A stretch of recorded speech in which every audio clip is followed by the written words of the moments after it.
fulfill your dream, okay? 3 steps to fulfill your dreams. Number 1, alam niya na to eh. See your dream. Everybody say, see your dream. See your dream. What does it mean? It means you must know what you want in life, and it must be crystal clear, and then you need to have dream reminders. And I use that, and I'm sure you have. You've written down your dreams? Yes. Yes. You have a dream board? Yes. And, just remind yourself of these dreams. I will add that you pray for your dreams every single day. Yes. Yes. When I was still single many years ago, I wrote a dream book. So, inisip ko, magsulat kaya ako ng lahat na gusto kong mangyari in my life.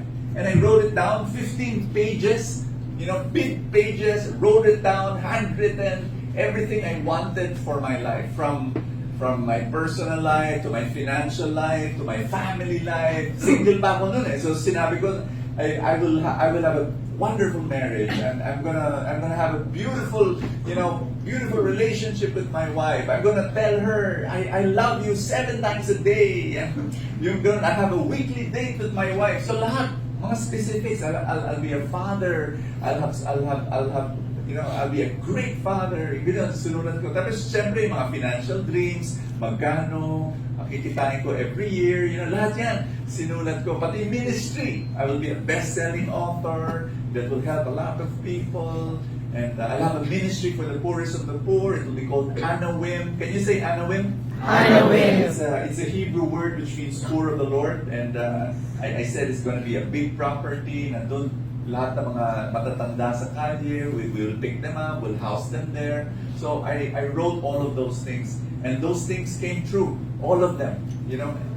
I would say about 95% of my dreams have come true all these past years.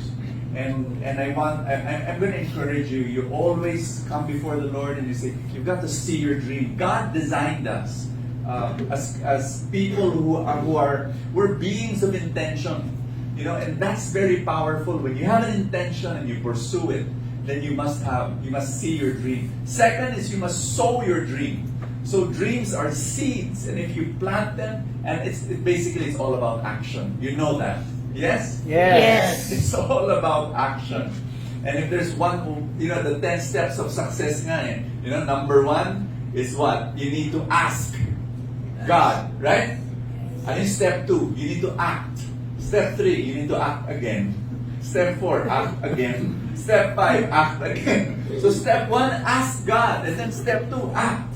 And then hanggang number 10, hanggang step 10, act pa rin. But I really believe it's acting. It's really working every single day. Yes? Yes. And all of you know that. And for example, I'll give you an example, a very simple example of action.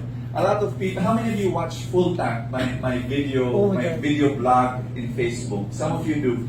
And it's reaching hundreds of thousands of people. Every time I post a video, thousands of people watch it. And then people congratulate me.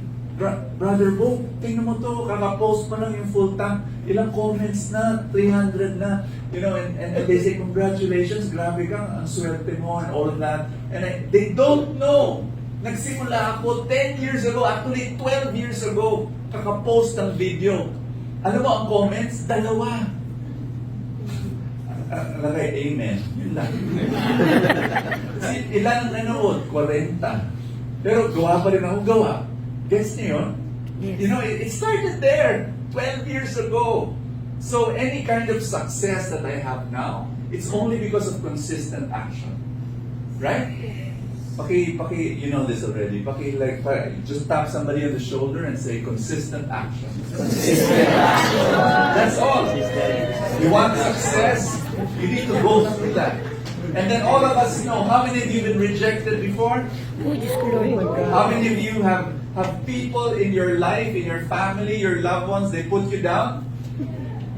How many of you experience condemnation, ridicule, people laughing at you, people saying it will not work? People who actually, baka iilan, some people actually cursed you. Yes. Yes. What do you do when people do that? They defame you, they ridicule you, they laugh you, they curse at you. What do you do? Pray. Pray for them. Number one. Simple lang. Are you ready? Yes. First is ignore. Ignore. Alam mo, minsan may isang, I was at home, tapos may kumatok, I opened the gate, mailman or delivery man, I don't know anong kumpanya yon. Tapos may white box na galing sa bag niya. Sir, you know, I looked at it. I wasn't expecting anything eh. Kaya, tapos nakita ko, tama yung address, mali yung pangalan. So sinabi ko, hindi akin to. Ako po si ganyan. Sorry po. Binalik niya sa bag, umalis. You know, when you do not receive a package, bumabalik sa sender. When somebody curses you, when somebody defames you, when somebody ridicules you, and you don't accept it, ano nangyayari? Hindi nahuhulog sa sahig, bumabalik sa nagpadala. Kaya dapat maawa tayo sa kanila eh. Yes. Amen. Bumabalik sa kanila eh. It goes back, it goes back to the sender. So, dahil naaawa tayo, itong gawin mo, tama yung sagot nyo, you pray for them. You ignore, number one, it does not, just don't receive it. Don't receive it. Just tell yourself, I won't receive this. Hindi ko tatanggapin to. Number two, you pray for them and you bless them. That's what Jesus said. You know, bless those who persecute you. You know, love your enemies. Ito yung gagawin mo. Lord, nakakaawa siya, bumabalik yung curse sa kanya. Lord, paki-bless mo naman sa kanya. Ito yun. Dahil galit sila sa iyo at hindi tatanggapin yung blessing mo, ano mangyayari? Babalik sa iyo. It's very important to live a life of kindness. You know, because when you're kind to people and you pray for enemies, it bounces back. Tatalpog yan. And you get blessed. Amen? Amen. Very, very important when somebody rejects you. You know, you're offering an opportunity for progress in their lives. Sayang, di ba? Tapos rineject ka. What do? You pray for them, you bless them. You know, darating ang araw, that person will say yes. Or, yung kaibigan niya will say yes. You know, just be able to pray for that person. I always tell people, whatever you do, it just goes back to you. And believe in that. Amen? Amen. So you need to see the dream. You need to sow the dream. Every single day. Some seeds will grow, some seeds will not grow. Tama? Yes. Alam niyo ba sa Bible, merong kwento doon, the parable of the sower? The parable of the sower, yung seeds, nakakatuwa yung farming strategy ng mamang yun.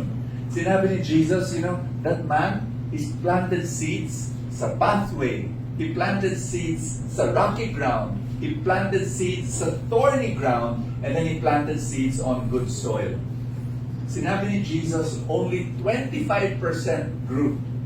Alam mo tayo, totoo yun ha. Sales experts will tell you, in any industry, it's 1:4. 4 people, you approach, you sell, isa lang ang bibili. That's an industry standard. Pati si Jesus, alam niya yun, 2,000 years ago, alam niya yun, na 25% lang ang bubunga. But the thing is, you don't let them say no for you. You just keep on planting seeds and believing that there will be abundance. Amen? Amen. There will be abundance, yes? Yes. Number 1, see the dream. Number 2, Sow sow the dream. Ito yung pangatlo, and I want you to embrace this with all your heart. Surrender the dream. Surrender. Bakit? Because God has the best version of your dream in mind. You need to trust Him. You need to believe in Him. You need to believe that sometimes your dream is not perfect. Kaya may twist. Kaya may detour. Kaya minsan hindi natutupad yung deadline ng dream mo. Ibang deadline. Nakuha niyo yun? Yes. Lumipat tayo, hindi finances. Let's say meron kang isang tao na crush mo. Tapos gusto mo siya for your life. Ang problema,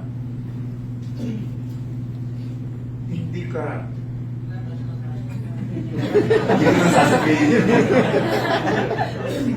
And so you say, Lord, bakit gano'n? I want you to believe that God is the best for you. Amen? Amen. Pag-isabi sa katabi mo, the best is yet to come. The best is yet to come. And I want you to believe in that. So what do you need to do? Instead of being hurt, instead of being magmukmuk ka na hindi mo na nakuha yung pangarap mo, surrender. Surrender that the best is yet to come. Amen? Amen. You know, lipat tayo sa finances. You know this already. You were trying to open a territory, you know, for FRONTROW. Tapos ang hirap, parang ang hirap, and you wonder, Lord, bakit ganun? At tagal-tagal na, I was trying to build this business in this territory or in this area, but ayaw, Lord. You know, I want you to ask God, Lord, direct me. Rejection could be redirection. Yes. God is not rejecting you, God is redirecting you to another territory.